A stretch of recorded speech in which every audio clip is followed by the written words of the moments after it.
Hey, what's up guys? Welcome back to another episode of Kendall Arnold Fishing. I am your host, Kendall. In today's video, we are going to talk about the Carolina rig. In my eyes, it is a very misunderstood rig.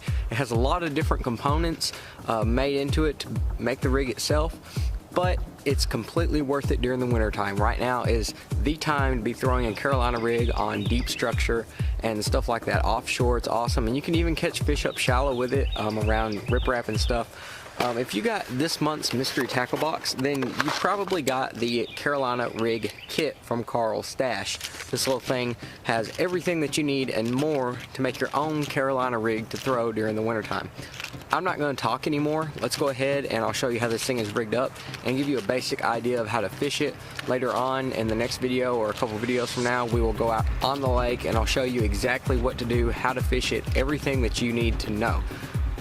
Let's get into it. Before we get too deep into it and talk about how to put it together, let's go ahead and talk about your rod, reel, and line selection. The first thing would be the rod. You want kind of a stiffer rod, maybe a medium heavy fast to a heavy. I prefer a heavy in that 7'3" to 7'6" range. I like a 7'11". It's a flipping stick, but it works just as well with these hooks that you use for this. Your line and your rod or reel.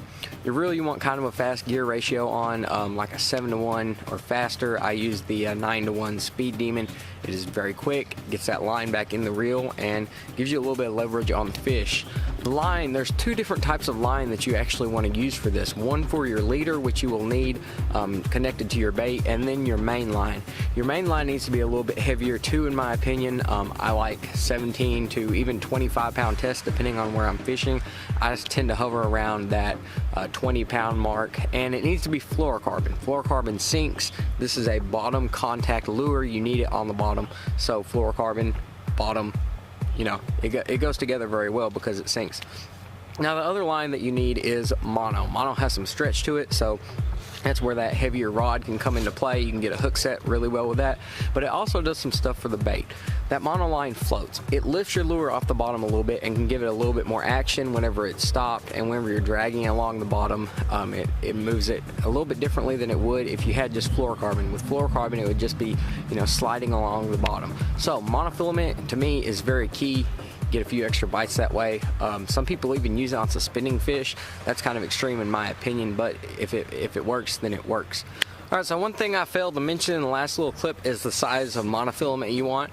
I prefer 12 pounds. Some people go down to 10 pound. You want lighter line than your main line. That way if you get hung up, which you will if you're fishing in the right spots, you won't break off your whole entire rig. You won't lose your weight and stuff. You'll just lose a hook and whatever creature bait or plastic you had on the hook itself. So that's very important. You don't want to lose a ton of this stuff. It's not expensive to make one of these things, but money is money, and you don't want to be losing stuff every 5 seconds. Now, here's the setup that I'm using for this. This is a 7'11" heavy rod. This is my flipping rod, but I also use it for Carolina rigs. I've got it on a fast reel. This is the Cast King Royal Legend. It is a 7-to-1 reel, and on here I have 15-pound fluorocarbon. I prefer a little bit heavier than that, but for the sake of this video, I'll just show you guys how to do it with 15. As I stated, if you got the mystery tackle box, you probably got this little kit right here. It has everything inside that you need to build a Carolina rig. Now, if you don't know what you need to build a Carolina rig, here it is. It comes with 2 brass weights, so any weights. I use egg sinkers a lot. Apparently a lot of people like brass, so that's a thing. It has beads in it. It has 2 little beads and 2 bigger beads, which will come into play later. It makes a little bit of noise, I do believe. You have the swivels that you need to connect your main line to your leader line, and then you have these 2 clackers for extra sound, which we'll go into in a moment. Now, putting this thing together is actually really simple. First things first, we're going to slide on our brass weight. This is a 1/2 ounce weight. Some people like to put a peg up in front of their weight for this. I know Lake Fork guy, I believe he does. I don't really see a purpose in it unless you really just want to get deep fast, because it pulls that weight down faster instead of letting it slide up your line. Alright, so what I'm going to do first is slide on this big bullet weight. You want to slide it with the bullet end, the tip end in first onto your line. After that, yeah, you let it fall like that. Then you put on the the bigger bead that came with this, or if you buy beads yourself, they don't have to be bigger or smaller. You can use whatever size bead you really want. I see a lot of people using red beads. I don't know what that's about, but red beads seem to be a thing. After that, you tie on this little bitty clacker that comes with it. That's for some added noise. It gives the fish something to hone in on. Plastics don't really make any noise. They might put off some vibration, but that's about it. So a clacker makes a noise, kind of sounds like a bait fish. If you've ever heard of bait fish before, like a hydro wave, you can look that up and it'll sound like pretty much a hydro wave, but a lot smaller. Then you put on the itty bitty, the smaller bead, okay? And what that bead does is it makes more noise. It makes noise with the clacker. So after you have that on, from there it's pretty straightforward. You just tie your swivel that comes in the package, or if you bought swivels yourself, you tie that into the package with your favorite knot. So if you rig it up exactly like I just did, you should be left with something like this. The weight itself should be free floating, and it'll make a little bit of noise whenever you move it back and forth.